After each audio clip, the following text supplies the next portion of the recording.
Morning. Morning, how you doing? I'm well. How are you? Good. I'm in Baltimore. Where are you? Denver. Denver. Yeah. All right. How's the weather? It's a little rainy, but it should warm up. Actually, that some years, March is the snowiest month of the year. But This is true. climate change, who the hell knows? I mean, just never know. We've had snow in June. We've had snow in September. You just never know when it's going to snow. But the rest of the time, it's actually pretty. It snows and then it melts off. It's not like the East where it sticks around forever. Very nice. So do you live in Baltimore? No, I'm here. I'm at the RAPS conference. They Uh, have two conferences this week uh, that I'm attending, and um, yeah, that's Good. I live in Philadelphia area. Yeah, that's what you told me. So I would imagine the regulatory affairs professionals are all wrapped up in, pardon the pun, artificial intelligence and software as a medical device and all that stuff.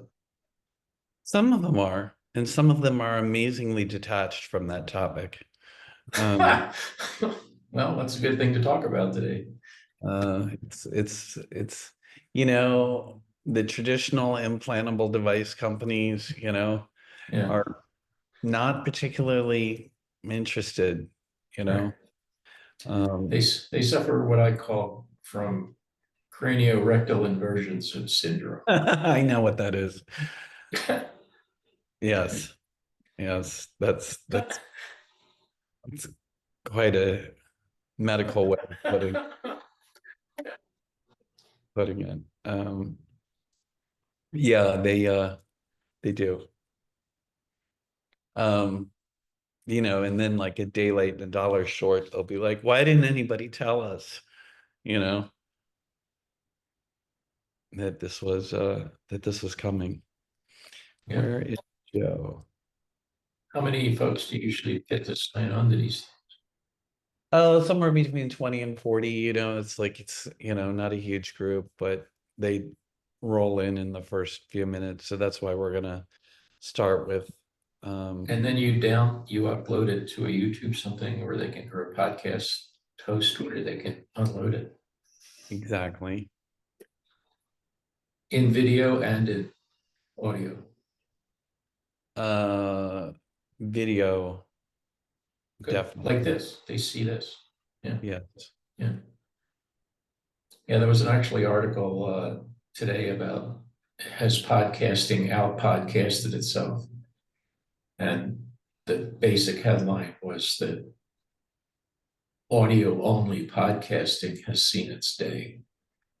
Hmm. Do you believe that? Yes. I think it's the next iteration of death by PowerPoint. I mean, if you just listen to two people talking, first of all, you don't get to hear anything for the first 20 minutes because it's all advertising. And they're back and forth and bantering around and all that. They really don't get to the meat of the subject. And then you're sitting there listening to usually two people. And their idea of interaction and engagement is I'm going to ask you a question and then you respond. But the whole point of this is audience engagement, which is this process of allowing people to ask questions during the session. Hmm. It is much, and it's not tell them what we think they want to hear. Well, after a week of listening to presentations from the stage, I've had just about as many as I can take. Right. It's the same thing at conferences. Panels are ridiculous. They're just boring, and nobody wants to listen to stuff. They want to get their questions answered. The most exciting moments have been where they really engage with the audience. Um, And that's what I try to do pretty much I mean, I won't do that anymore. I'm trying to engage because fundamentally I Promoting can't teach. people? Yeah, Joe, are you promoting people? I am, and I'm very engaged. Arlen, good. good to see Hi, you. I think Joe. we Yeah, it's haven't good to see you spoken in, again. It's been a while. we've not spoken in more than a decade, I think. Yeah, how you I've just been? been admiring from afar. Oh, good. So you've both been well for the last decade. Fortunately. Hi, Ireland. Hello. How are you? Good. How are you? Good. Where are you coming to us from, Carrie? Golden. I just saw Ah, you. oh, that's right. You just did. I Yeah. did. Yeah. So your neighbor, Hello, world traveler Sean. Baltimore, reporting from Baltimore. Oh, I thought you were overseas. That's next month. Oh, And getting stuck in Ireland was last week. yes. Poor thing. Keep up. Yeah. Well, I know that typically we spend a good deal of time just kibitzing and saying good morning to folks, but I've not spoken with Arlen in a good long time, and I know that he's a font of knowledge to share. And I agree with you, Arlen. I hate panels.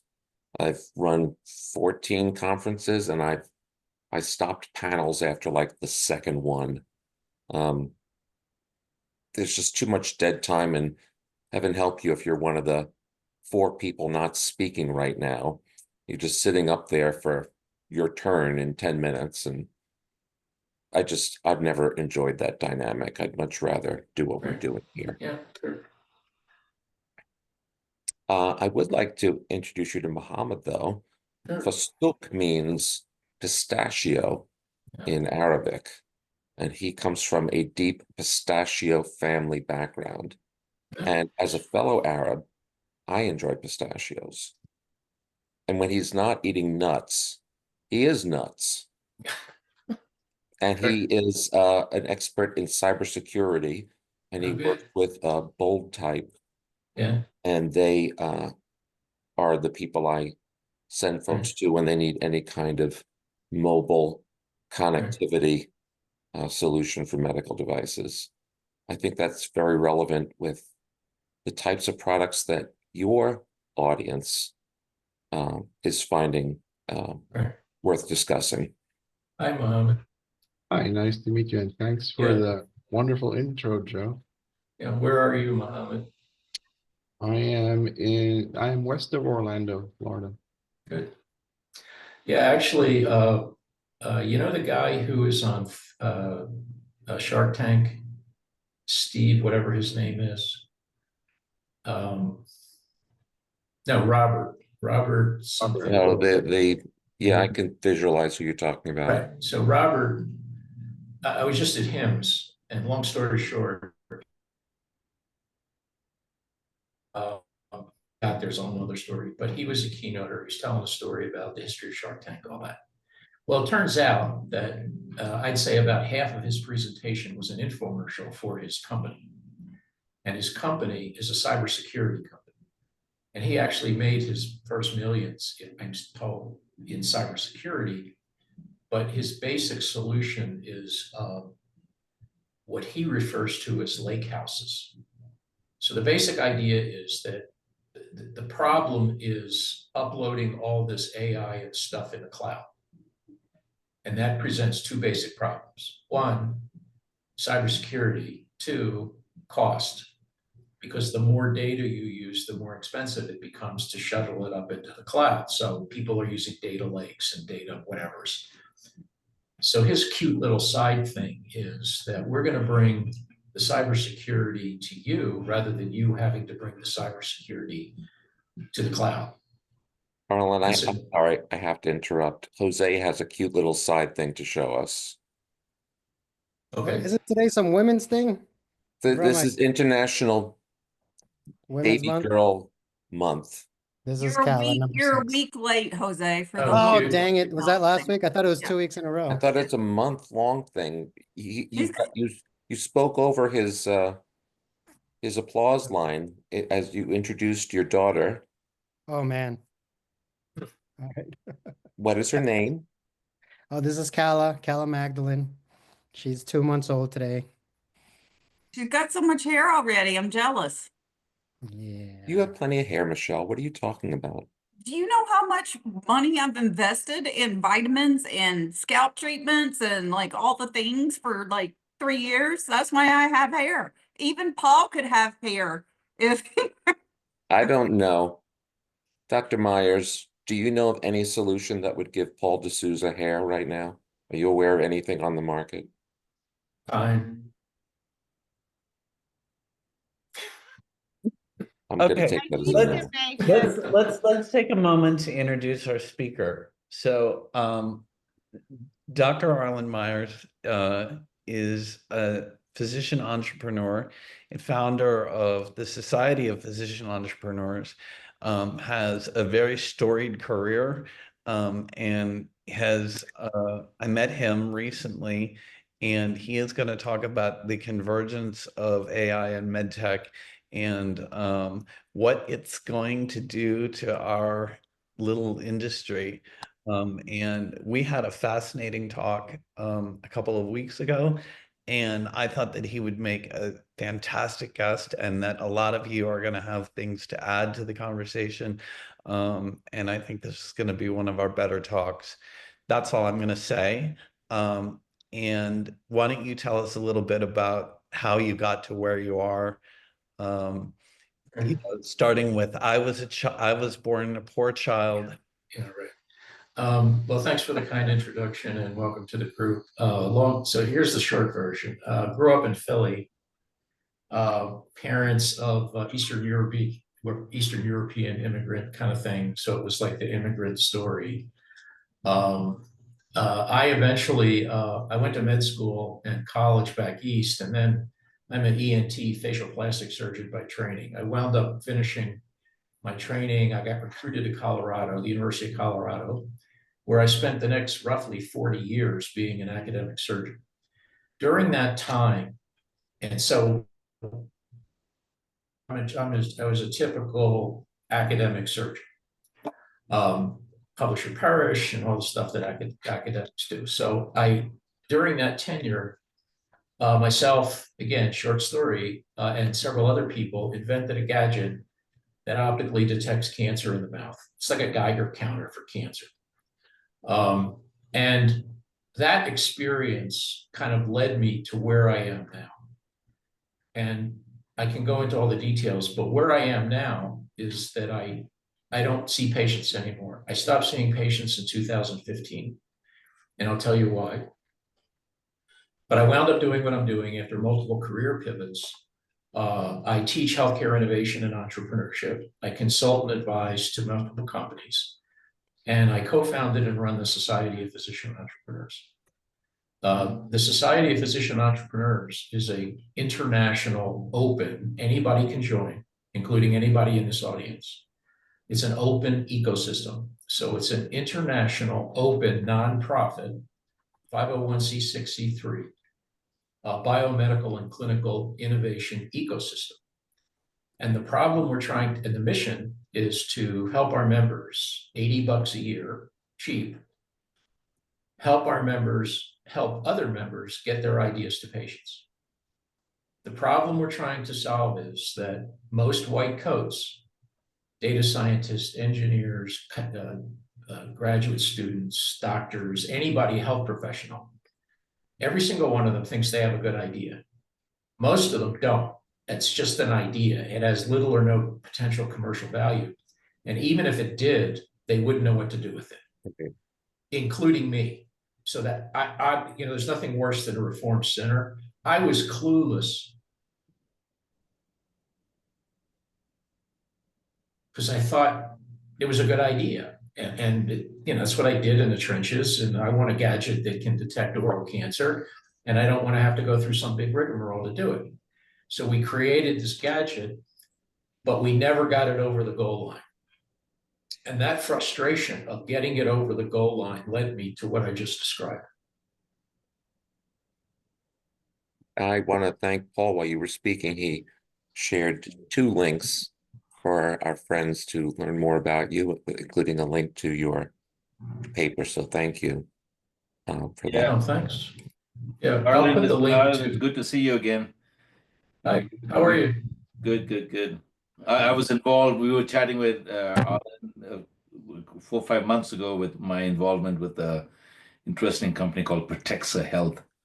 Right. It has a robot medical device for And I'm an advisor, just in disclosure, I'm an advisor to Protexa and a number of other companies. It's kind of what I mentioned. It's kind of what I do, which is a whole other subject of non-clinical careers, how do you get doctors involved with techies, and the whole rigmarole. We can have that conversation if you want. Arlen, if you don't mind me saying, I haven't seen Lee Stein on one of these calls in maybe a year and a half. So Lee, I'm going to ask you again to join the panel because I know you have something to contribute to this conversation. So Sean, you were saying that you and Arlen met. What conference was it at? Which conference did you recently see Arlen in person? No, I didn't see him in person. I can't remember exactly how we got Yeah, introduced. I think it was a LinkedIn thing, or I wrote something and you responded, or I responded to something you wrote, something led to another. It's kind of how we got together. Like most of my connections, we met through LinkedIn. Yeah. I'm going to put up some links to a webinar that we're doing, two-part webinar that we're doing next week, starting with nailing your value proposition. This ties into directly what he just discussed, which is medtech entrepreneurs not understanding what their value proposition is. And Mhm. part two is getting paid for your medical device. And so it's market access, but it's specifically related to understanding if you have a viable product and if it's anybody's ever going to buy it, you know, because you can have the greatest idea in the world. Michelle and Renee have talked about this, but if nobody's ever going to adopt the technology for a variety of reasons, and you're never going to get paid for it, then you're going to spend a lot of years and a lot of money breaking your own heart. About, I think it was maybe 8 or 9 years ago, I was moderating a panel. It wasn't my event. And I posed a question to some VCs. I said, I have this big group and people think that I know everybody and I can get them in touch and I can, all these things. And sometimes I'll have an entrepreneur, a physician say, I've invented this thing. I use it in my practice. It's helped so many people. I'm looking to commercialize it. And I said, but I see that they have no management structure. They have, no IP protection. They have no prototypes, haven't started, they don't have money to. And I said, I don't know what to say to them because I don't want to crush their spirit. What do you recommend? And to a person, they all said, crush their spirit. You're doing them a favor. Tell them the truth about what you see, given your background and your knowledge, so that they don't squander their youth, vitality, and resources on an idea that will never go anywhere.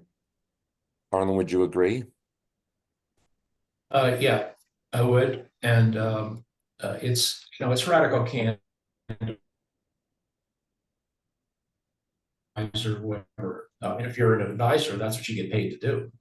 And if you don't, you're not doing your job. So hopefully they get it. A lot of people don't get it. Mm-hmm. And that leads to the question is, why don't people learn from their experience? Why don't people listen? And we could have, that's a whole long conversation, but that's the truth. I'm afraid I know more than one mercenary who would string the person Yeah. along with Right. some consulting fees about something that. Well, a lot of it has to do with the Dunning-Kruger effect. You don't know what you don't know, but you're not willing to admit it. And doctors are notorious for that. We've been told we're the smartest people in the room since we're 8th grade. Well, guess what? In this era, there is no smartest person in the room, particularly because we have artificial intelligence. Yeah, which brings us to our topic today. So let's use that as a launching pad, please. Start that conversation for us, Arlen. Where would you? So there is, where I think we should start is just some general overview of how do you how do you incorporate artificial intelligence into whatever it is you're doing? And what are the intended and unintended consequences? The latest example I've seen, I have this thing where sick care, and I describe what we have as a siloed sick care system of systems. Mhm. It's not a, in the industry knows it's a sick care system. Mhm. We're now at 5.6 trillion, probably going to be 6 next year. 95% of it is spent taking care of sick people, not prevention, not chronic disease management, not all the other stuff. So it's a sick care system with all the bells and whistles and works that goes with it. Now, so I say that sick care, like any industry, cannot be fixed from inside. It has to be fixed inside out, outside in, innovation. But the counter to that is there's a lot of what I call non-sick care entrepreneurs. That is, people who are not healthcare professionals. And we're seeing a lot of those folks getting into the game to try to, best case, do their best to fix a very broken system. So it's techies, it's entrepreneurs, it's investors, it's people that, made gazillions of dollars, like the guy on Shark Tank, who made a lot of money doing cybersecurity and now wants to do it in sick care. The problem with that is that there's a lot of positive things that come from outside in. GPS, telemedicine, you name it. I mean, most of the significant improvements in sick care have not come from really smart doctors. It's come from people that have done other things in the Department of Defense, in NASA, in tech, in cyber, in all, like artificial intelligence is the latest example. So the good news is there's a lot of good stuff that comes from outside in. The bad news is there's a lot of bad stuff that comes from outside in. And the latest example, and I just wrote a thing about this, is there was an article about cars, automobiles. And all of us who own cars now understand that if you buy a new car tomorrow, it's no longer an automobile. It's what's being referred to as a mobile transportation device. Now, that doesn't quite have the same ring as, the BMW, the ultimate driving machine, but that's what it is. It's a computer on wheels. And all of the complications that go with that, I think, are burning out car owners, just like digital health and artificial intelligence is burning out doctors. And incidentally, it's burning out patients. The latest example is, for example, if you have diabetes and you're using a transcutaneous glucose monitor, if you think about the burden, and that's what it's referred to in the literature, it's a patient burden. I call it burnout.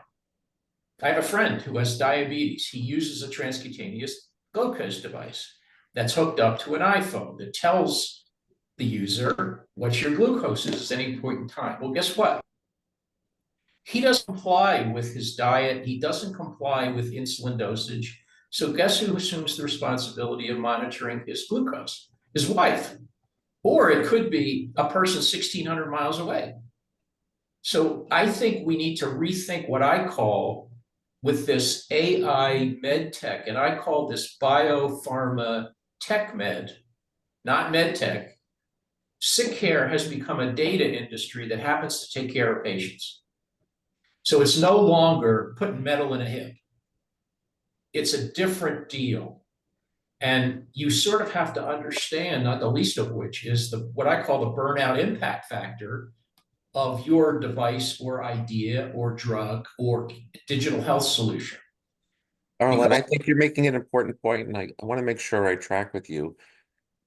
You're talking about burnout with the device, and the colleague that you refer to has an automated system monitoring his glucose. Doesn't it have an alarm or something that says when something is precariously low? Why are we relying on his wife? I didn't track that. It has an alarm, and his wife suffers from alarm fatigue. What I'm saying is that the use of it, well, it's the same thing in medicine. I mean, you keep getting alarm fatigue from signals that really you shouldn't get. They're not properly filtered.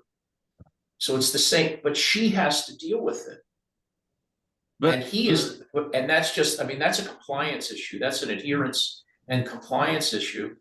And you probably know that 50% of patients don't take the medicine they're prescribed. In fact, they throw it away.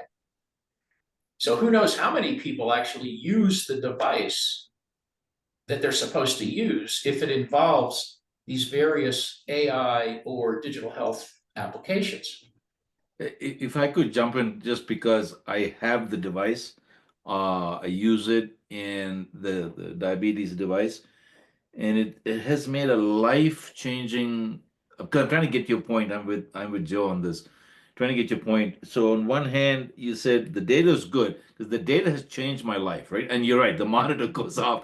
I mean, good Lord. I mean, we have now switched. I have to put it on today because I don't turn it on I don't put it implant a new Right. one at night.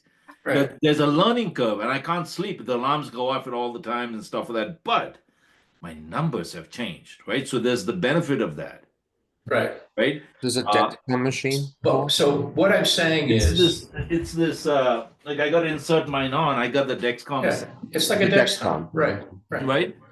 Right. Life So changing. I get your point, but the numbers have shifted. The numbers have shifted, right? correct. Right. And Correct. there's But this element of I don't know co-management, or right. being able to start interacting with the data. It's a new skill we have to develop. It's a whole new relationship with our own health, augmented with data. But the It's interesting literature is indicating Oh, that if there's a you, I'd love to compliance. hear Arlen's reply, Nellie, if you'd Yeah, hold. thank you. Sorry. The literature indicates that there's a compliance burden. That's what it's called. You're a smart guy. You have the wherewithal. You have the money. You have the knowledge. You can speak English. You have access to the internet, et cetera, et cetera, et cetera. But if you take someone who does not have those things, Yeah. you're screwed. It's definitely not something for everybody. Well, it should be, Agreed. right? I mean, the last I heard, doctors are supposed to distribute care equitably. There's a huge learning curve in learning how to manage the data. I'm totally with you on that. Right. That's my point. And worst case, it leads to patient burnout. They get frustrated and it's another obstacle to compliance. Yep. I'd like to ask Jose, who specializes in making devices of this kind. I'm surprised to hear, I think of Dexcom as one of the names that cracked the code and have really made a difference in patient health. Why do you think that alarms are going off all over the place? I'm not a user, but why do you think it's so sensitive in the bad way? I mean, I think, yeah, usability is kind of the key here and understanding all of the various types of users. Because, as Arlen just mentioned, if you got a user like Paul who's tech savvy and he likes data and that kind of stuff, then it's a great instrument. But if you take somebody who's my dad and he's 82 years old and he barely knows how to handle his phone, then it's a different one. And so it's a challenge on manufacturers to really be able to develop devices that satisfy both ends of that spectrum. And and also you run into a challenge sometimes when too many engineers are the ones trying to do some of the usability, because they're like, oh, it's simple, you just change this setting, right? I mean, and I think it's a lot of us who are maybe more tech savvy think, well, like, yeah, you should be able to change the alarm systems and and the phone or whatever. But if you're kind of a person who's not very tech savvy, you might not even know how to arrive at that. I So have it's to a call challenge on that every tech company faces. Yeah. I have to call on Sue because she's an entrepreneur and she just created a device. She just took herself off camera. Maybe she'll come right back. And the usability testing wasn't among fellow engineers. It was among the people who'd be using her product. So Yeah, I don't mean the usability testing. I mean the design, Yeah. right? And usability testing is just sort of like, okay, are people able to use it? And by the way, the criteria usually for usability testing is if they screw this up, is somebody going to get hurt? And so some of the stuff around fatigue, for example, that Arlen's talking about, you might not see that in a single visit usability test, like summative usability testing, because that might yeah, not be a thing that happens until 3 months after you've been that's using the device. interesting. Yeah. That's a good point. Nellie, you've been patient. So I literally was just talking to my naturopath. I've been on a journey for 2 years of like, getting healthy weight loss. And I And threw you a look fantastic. Thank you. But I threw a tantrum. And what it means is, as a human nature, we have so many elements in our lives that are controlling us, our computers, our cell phones, our refrigerators, our medical devices, that you get to a point where it's like you're so burnt out, you just shut down and stop doing. Like I literally a whole month, I didn't take my vitamins, I didn't do anything, and then like I've gained 16 pounds. And so it's just like, wait a minute, Ellie, what's went wrong? I got tired of doing the right thing. I got burnt out. Mhm. And so, I mean, it's a kind of a natural thing in human nature. And I saw it with my senior, because I was a caregiver for two seniors, and it's the same thing. They'll be really good for 3 to 4 weeks, and then they get burnt out and they don't want to do it anymore, or they feel controlled or manipulated. It's a psychic that you have to deal with. And so I call it rebellion. They want to rebel. I think Arlen's calling it burnout. I think it could actually be It's both. calling it techno fatigue here in the comments. Do you have an idea, Arlen, a solution to this? Do you think AI can play a positive role Yeah. in reversing techno fatigue? Yeah, I have a lot of ideas. I mean, but I want Carrie to, because I don't want to tie this up too much. Carrie, what is your thought?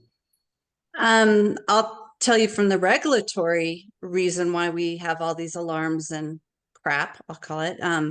I helped get cleared the what was EOS Health with Livongo, which was the Teladoc that sold for 18.1B, as well as the Dexcom 4 device. It's the regulatory burden is why we have all of these alarms and stuff, which goes back to the ISO for the glucose monitors, and we have to have all the alarms. And Yeah, it's so all in the performance and the regulatory burden.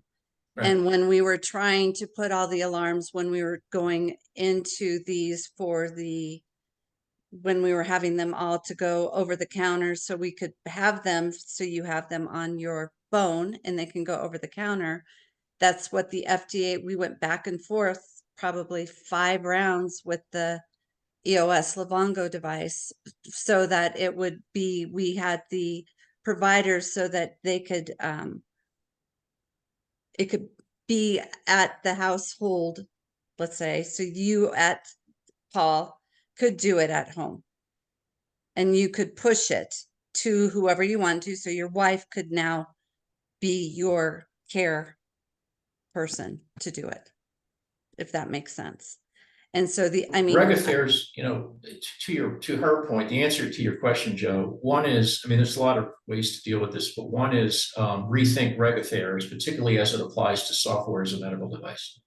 There was a long article that was recently written that appeared, I think, at JAMA. The former commissioner of the FDA made the point that are we over categorizing AI solutions as software as a medical device? And secondly, since there are so many direct-to-consumer devices, should we separate the regulatory burden between direct-to-consumer devices, all the stuff you see at the Consumer Electronics Show, versus medical-grade consumer devices? Now, I don't know the answer to that question, but that's a potential solution. Two, I think that the safe and effective burden at best is kind of minimal. I would like to see safe and effective and cost effective, because I think there's way too many shiny new objects, and there's no Moore's law in sick care. In other words, we just keep piling more stuff on and spending more money. So I think, like other countries do, we should have some sort of cost-effective analysis that would further inform whether this as a whole long list, but I'll give you a third one, and that is there are significant gaps between scientists, engineers, and healthcare professionals in mindset. And there simply is not enough collaboration. Techies are from Venus, doctors are from Mars. It's like being married for 30 years. And if you don't talk to each other, and if inform each other in terms of subject matter expertise, in terms of the ecosystem, in terms of workflow, then that's a problem. I really have to thank Sean. I've known you for more than a decade, and it took him to get you to join our program. You just raised so many points that we could go off into different directions, but let me hold my tongue and ask Dr. Carr what she has her hand raised for. Well, you asked me to talk about the human factor studies, so we went to FDA, and they requested that we conduct 15 more human factor studies, which we're gonna kick off and finish next week. So I'll know next week if we're, pretty much if we're gonna be approved or not. If we have 100% success, I think it looks good. Our first test we completed. I've known Arlen, I've known you for a few years. I joined SOAP in, Washington, D.C. area with Jeffrey Housefield in 2018. And Good for you. so we're Thanks good for joining friends. us. Yeah. So let me just so make thank a you point for of, what you do. oh, sure. So let me just make a point about this human factors testing. So coincidentally, 2 weeks ago, I was invited by a friend of mine who does medtech commercialization to be a person that was going to be one of the people to do the human factors thing. And you show up at a hotel room in Denver, and this device is a smoke evacuated device for a electrocautery scalpel. It's like a Bovie, but there's a smoke evacuator that goes with it. And the basic problem they were trying to solve was that when you cut skin or you cut an organ, now let me refresh your memory. I'm a surgeon, so I'm kind of familiar with what this looks like in the operating room. And the idea was we want to get rid of the smoke when you make an incision. That was the basic idea. And I got to tell you that all the time and effort that went into that device, first of all, there was an incredible amount of disposables, which brings up the whole net zero medicine conversation. Secondly, what I was asked to do was, Arlen, we want you to sit down, use this device. I saw a 6-minute video on how to use it. No,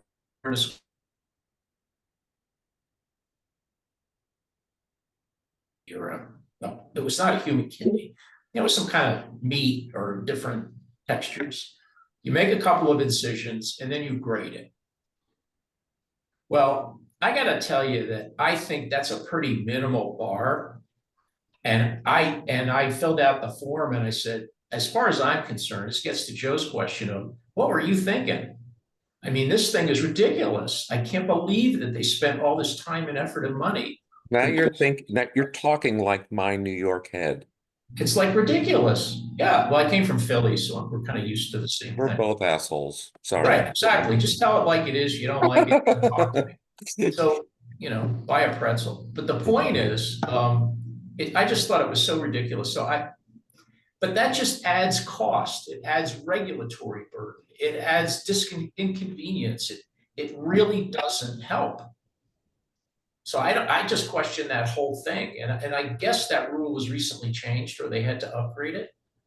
And it didn't really provide them with the input. I think they would, but I'm sure they did. I mean, these people aren't stupid. They see how these things work. They see how jobs get done. They see the workflow. They see the potential issues. And then to come up with something like that, I just think is criminal. It's a shame. It's just an incredible waste. And we have to pay for it.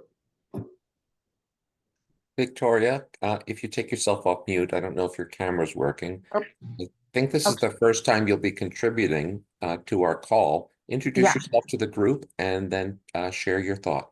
Okay, so my name is Victoria Zandi. I'm from the Detroit metro area, and my company, Alberta Rose Incorporated, which is myself, was named after my grandmother's, and I specialize in writing, structuring, and editing for reference, presentation, and documentation with the primary focus in biomedical, biotechnology, and life science. I was a caregiver to my grandparents as well as my mother, who passed away about 1.5 years ago of COPD. So my company comes from a lot of different areas. My experience, my education.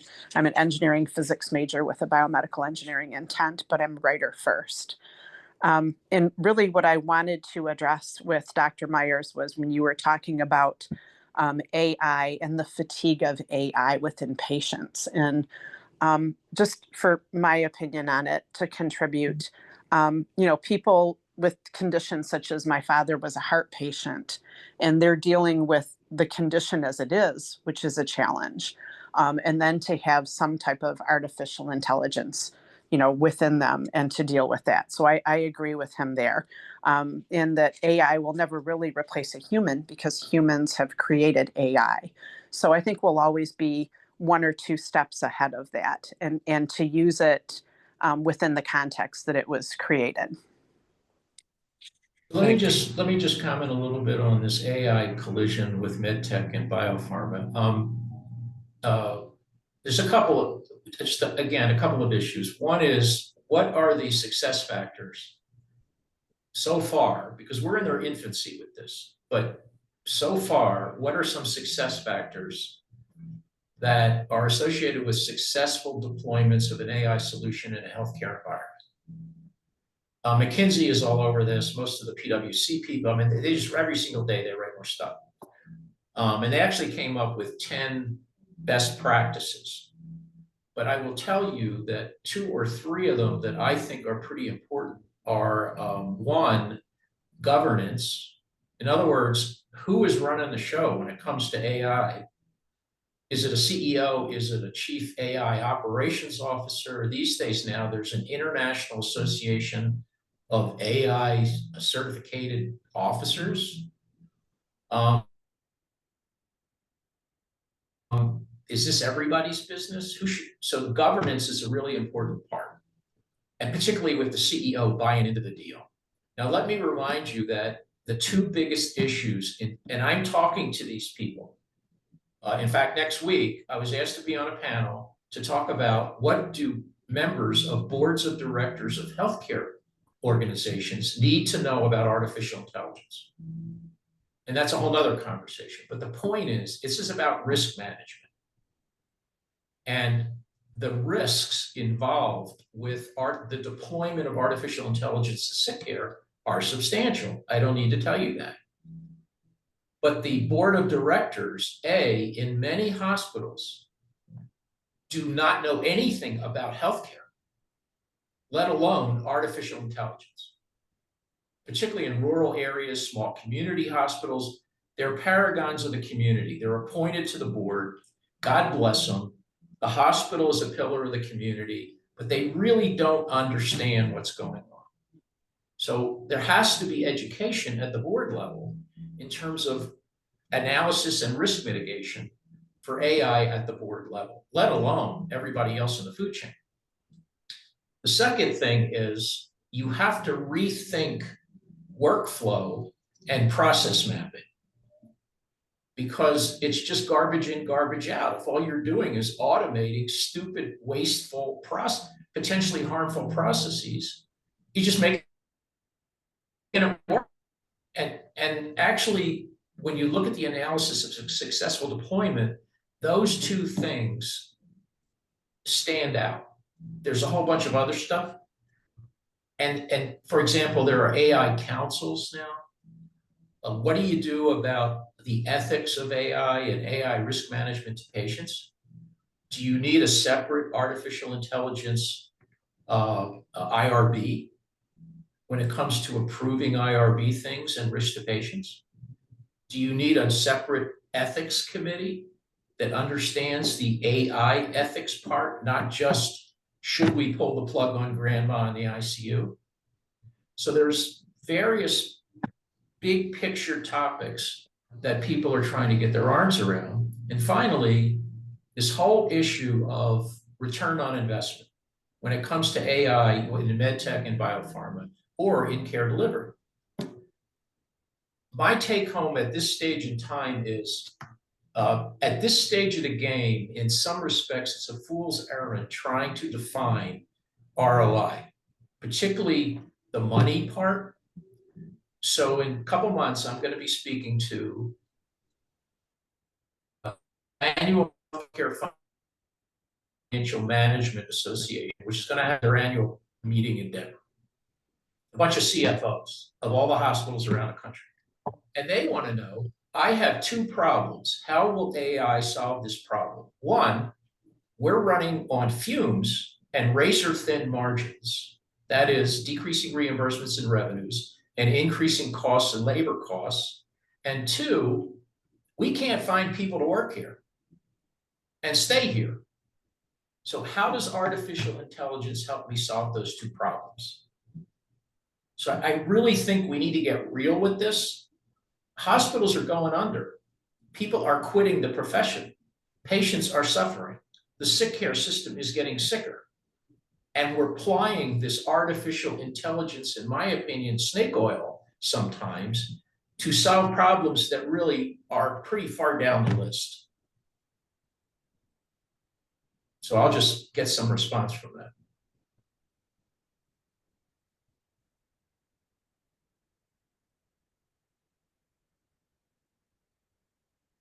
There's something that you said earlier that I'm very, it's been sticking with me, and maybe this is the point where I can bring it up. You talked about what you think is, hi, Carrie's dog, about how perhaps we're doing a disservice by treating all AI as software as a medical device. How do you make, what is a practical way for us to approach it so that it is properly regulated, but not overly burdensome? Do you have a thought on that? Well, first of all, most of the artificial intelligence in healthcare is not being used to take care of patients. So most of the artificial intelligence deployments are being used for operations and finance, rev cycle management, how to improve the efficiency and efficacy of workflow in a central supply area, robotics in certain areas, nursing floor process mapping, information, all that other stuff.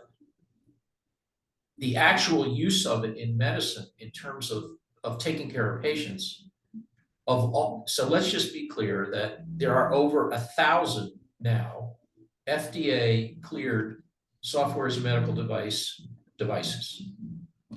70 to 75% of those are in radiology. And then the remaining tail are typically in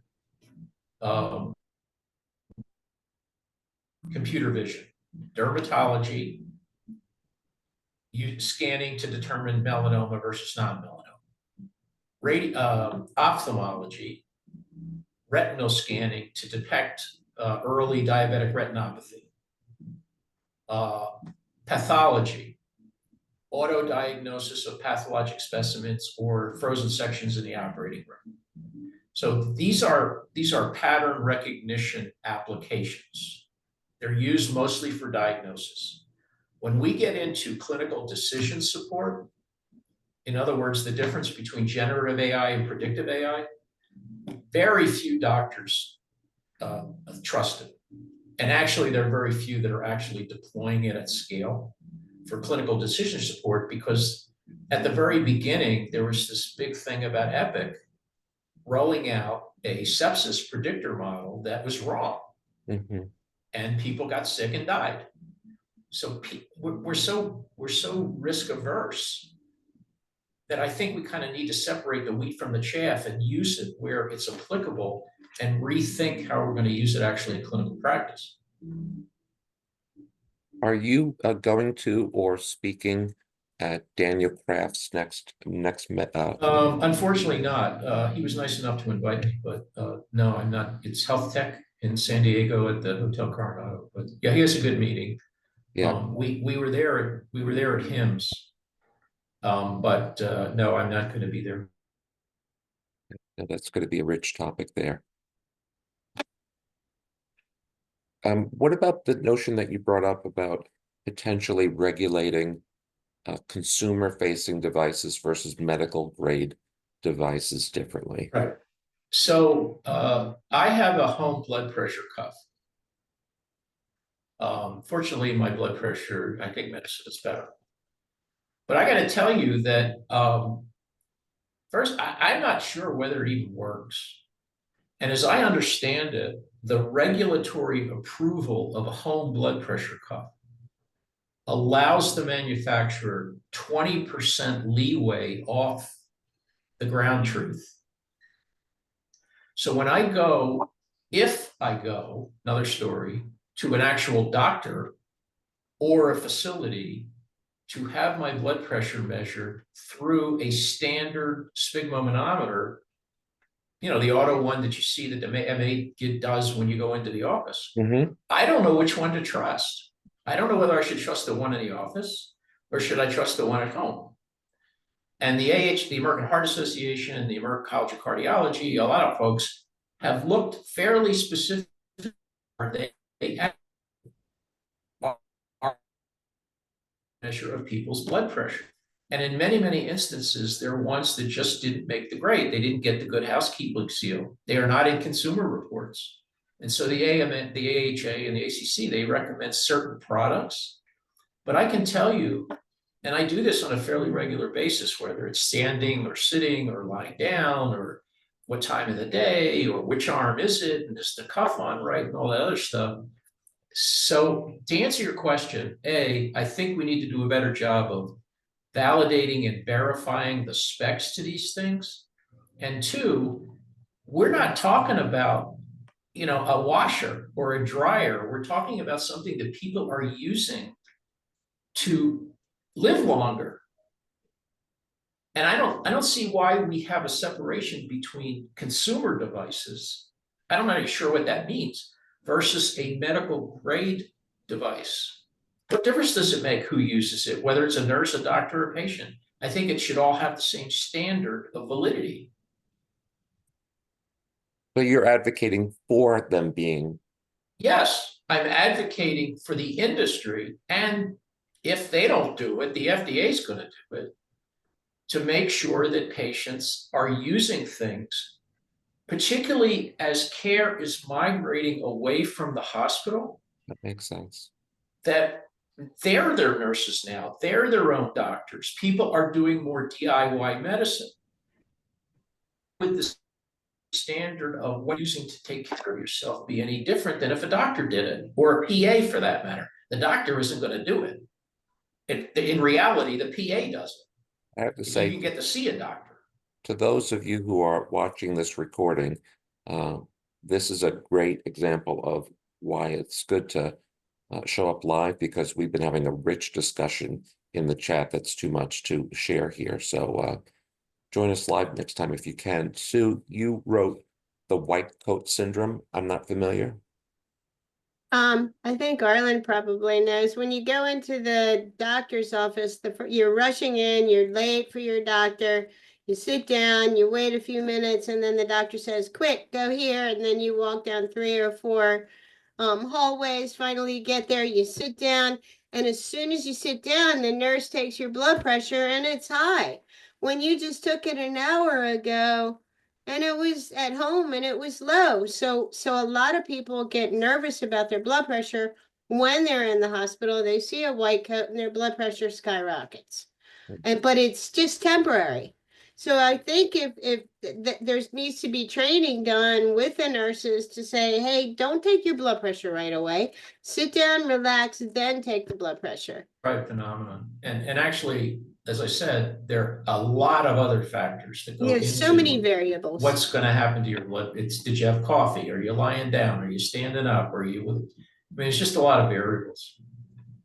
I think another thing that's interesting about your discussion is the shift of the burden, the administrative burden onto the patient. So for example, fill out all these forms online before you get here, confirm that you're going to be here, do all this administrative work for us. And then you get there and they ask you the same questions over and over again. Right. And, you know, it's like I filled out all those forms online. Now you're wasting my time asking me the same questions all over again. And, you know, first I go to the the person who's just, you know, checking my vitals, they ask me the questions, then I go to the PA, then I finally see the doctor, and by the time I'm done, I've answered the same question 3 times, plus I filled it out online. If they had just read the form about what medications I'm on, I put all that information in the online form. But it's the same with the airlines. It's the same with every industry where the burden is shifting to the consumer. So this is my point. As chronic care management and remote patient monitoring become more and more prevalent in the United States and the burden shifts to the patient, I think there has to be some level of competency among the medical consumers Right. to take responsibility for their own care. Yeah. So I just read an article called How to Screw Up the Patient Operating Manual. So the analogy again is, you know, when your car, the USB port in my car broke, it doesn't work. So I can't, it's a whole other sort of stupid story. But the point is, when you go to the operating manual of my car to try to figure out how to fix this yourself, good luck. It's the same thing with a patient. They simply, the instructions that we give them after the clinic visit are undecipherable. They're too long. They don't have pictures. They're written actually at a too high a grade level to understand. And incidentally, when the patient uses ChatGPT, that output is at a 12th grade reading level. And Unless they know to most, say, most of the time it needs to be at a 5. That's what the Wall Street Journal is. So the whole thing is just wrong. It's just not working. So I call this the patient operating manual, and we need to do a much better job. Jose, you've been patient? Oh, yeah, I don't know if this is too off topic, Arlen, but I'd be curious to get your thoughts. I mean, you know, kind of home monitoring and taking medicine to the home has sort of been a goal for, I don't know, at least 30 years, maybe longer. And it seemed during the pandemic like we might make significant strides in that direction. And then it kind of seemed to drop off afterward. It really hasn't captured as much adoption. I think one of the big barriers has always been around reimbursement.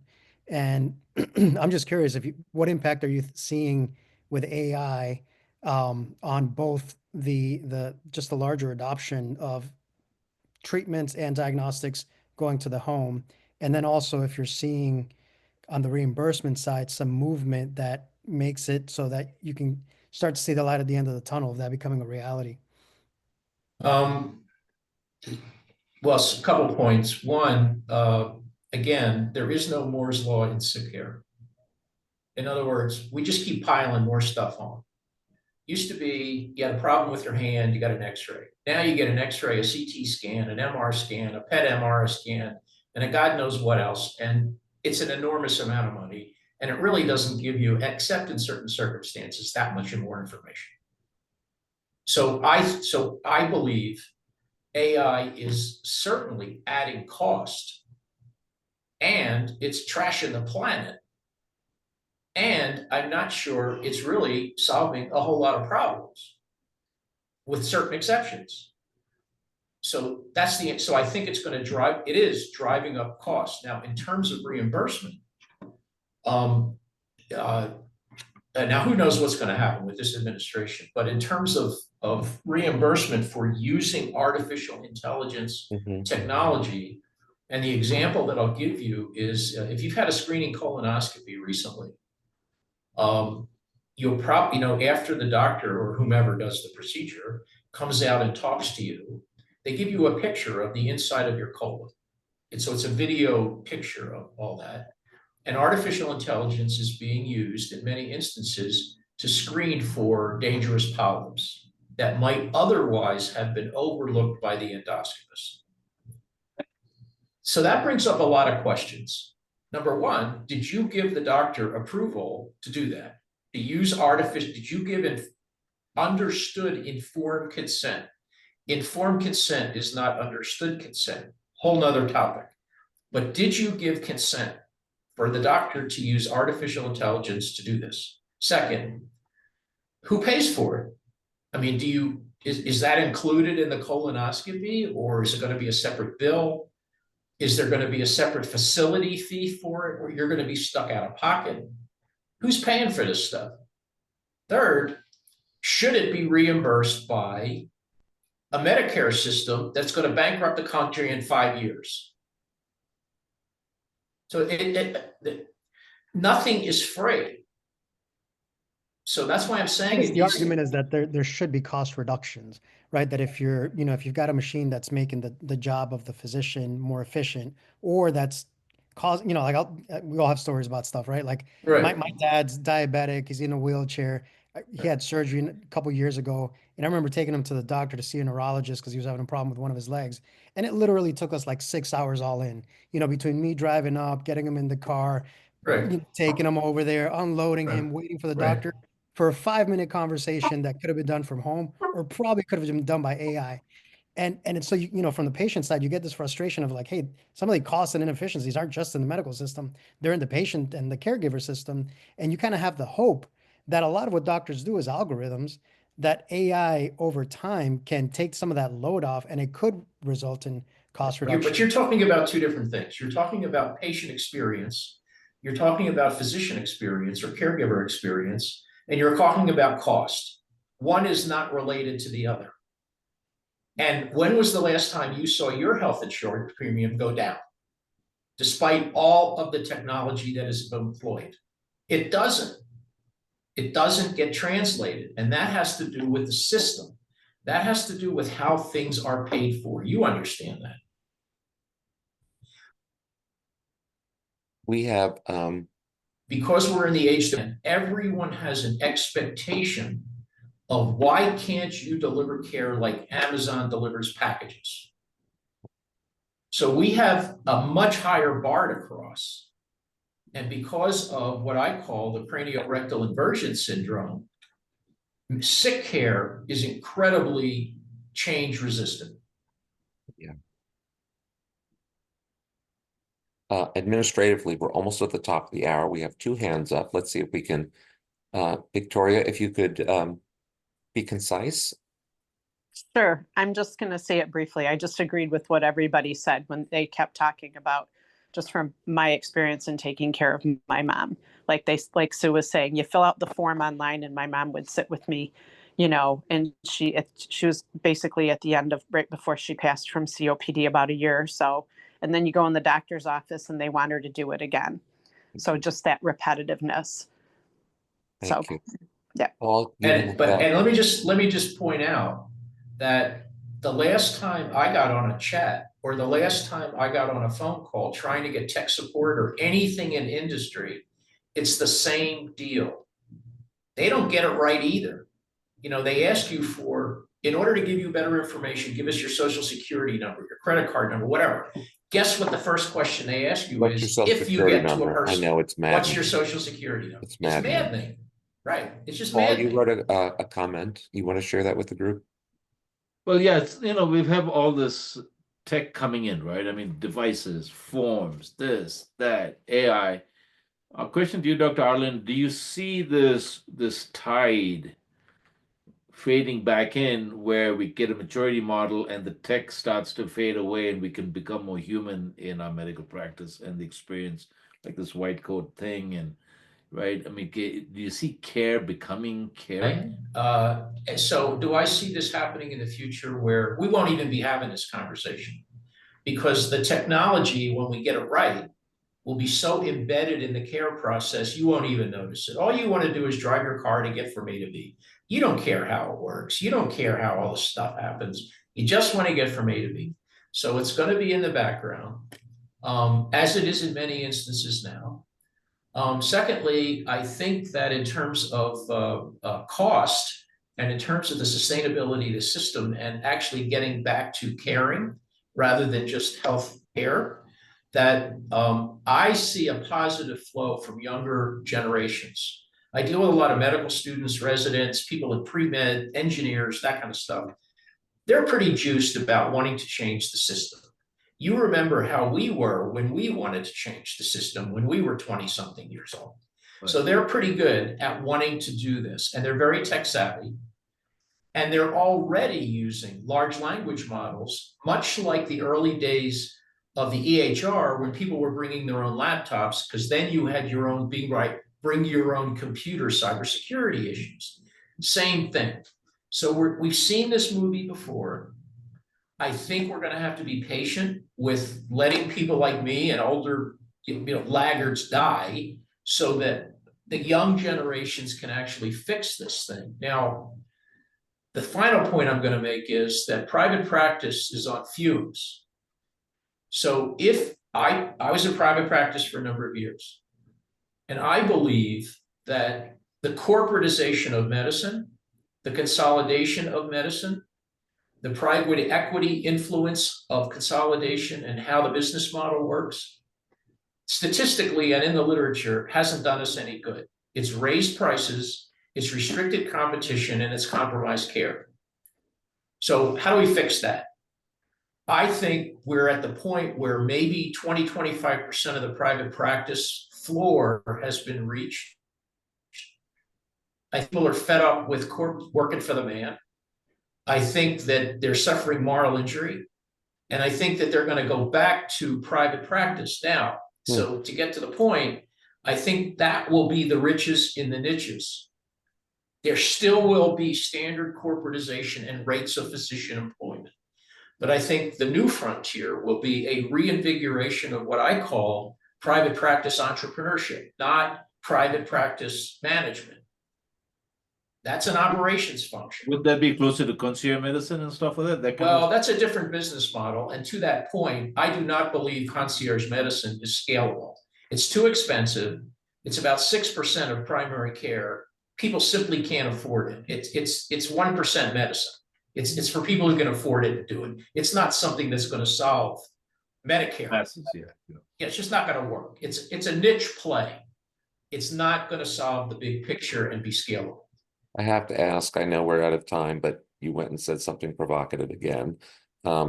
This notion of the pendulum shifting back potentially towards private practice and the way to stand out perhaps in this new economy. Are you, in your role as advisor and lead for SOAP, are you guiding your audience that way? Are you encouraging physicians to consider that as a forward? Yes. And the point that I make is physician entrepreneurship is much more than just creating a company.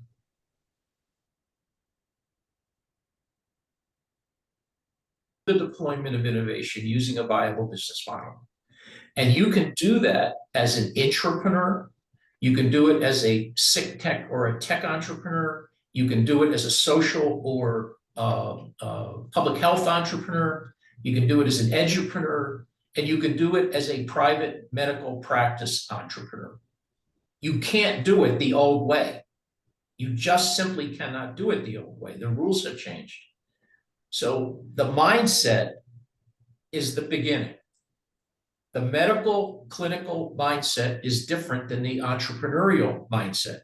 And what I'm talking about is a correlation of the two. And if you don't embrace that mindset and supplement the clinical mindset with the entrepreneurial mindset, do yourself a favor and don't go into private practice. Arlen, thank you. You came here with a goal to have a conversation that engaged us. Well done, sir. Thank you. Thank you very much, Arlen. Next Sure. week, we are going to continue our conversation with Michelle and Renee for part 2 of commercialization pitfalls. We will see you at the same bat time next week. Arlen, profound thanks. Have a good week, everyone. Thanks for having me. Bye Thanks, for now. Charlotte. Bye-bye. Bye.